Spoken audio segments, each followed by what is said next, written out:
Hello everyone and welcome to New U City Chat. This is my second installment of my Q&A video series. For those of you that don't know me, my name is Danielle Mercurio. I'm a personal life coach and founder of New U City Coaching. I'm also a radio host on the Life Coach Radio Network, and recently I did a show called What Other People Think of You Is None of Your Business.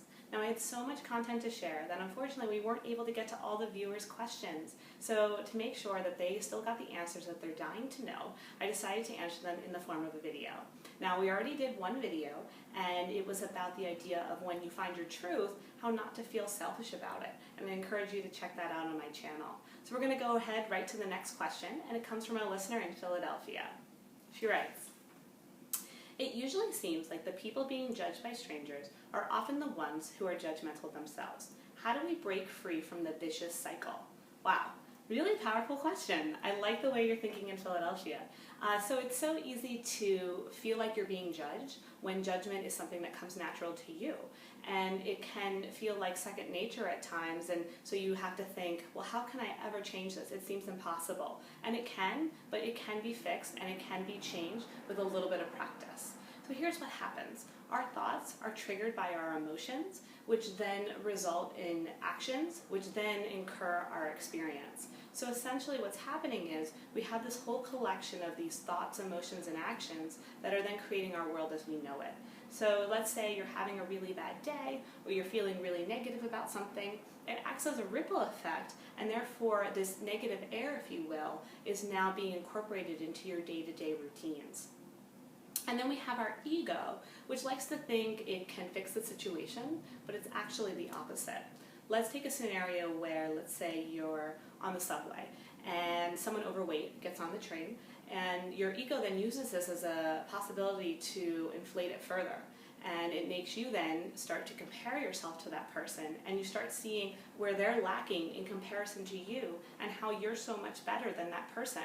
And it may make you feel good at the time, but it's really just a temporary false sense of happiness. And you have to remember that like does attract like. It's the boomerang effect. So when you throw out a boomerang, it's going to come right back to you.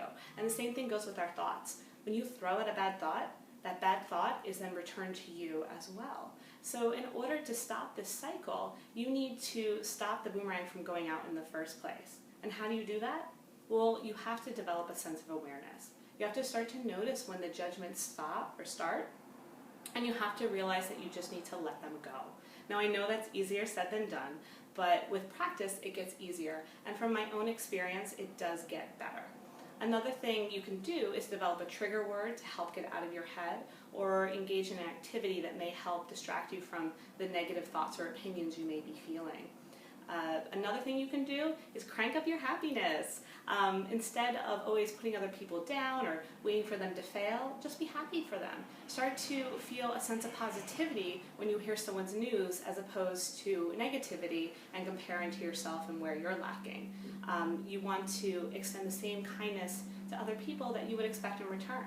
And by shifting your thoughts and your emotions to a higher level, you start to notice less judgments, and you become less paranoid that other people are thinking about you. And this actually reminds me of a quote that I heard. I used to work in an office, and one of my old co-workers, Rupert, used to always come by and give me little nuggets of wisdom. So I wanted to share something that he shared with me that stuck with me since.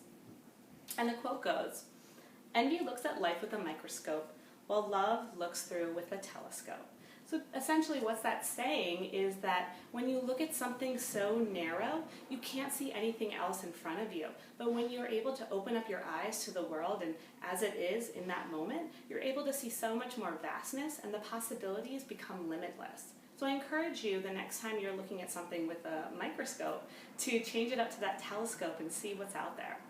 And then another thing that you need to do to help the cycle of judgments from continuing on is to remember that not everybody thinks the same way you do. Other people's brains, they're essentially a mystery, and we don't know what's going on. So we may think that because we think a certain way, that the other person is thinking that way too, but we really don't know. So there you have it. Those are my ways to help stop the judgment cycle by developing a sense of awareness, by encouraging a more positive, happier attitude, and by realizing that the only mindset you can really control is your own. And so from there, I want you to know we'll have our last video question coming up shortly. In the meantime, please check out my radio podcast via the link below or go to my website, newucitycoaching.com. I'll talk to you soon.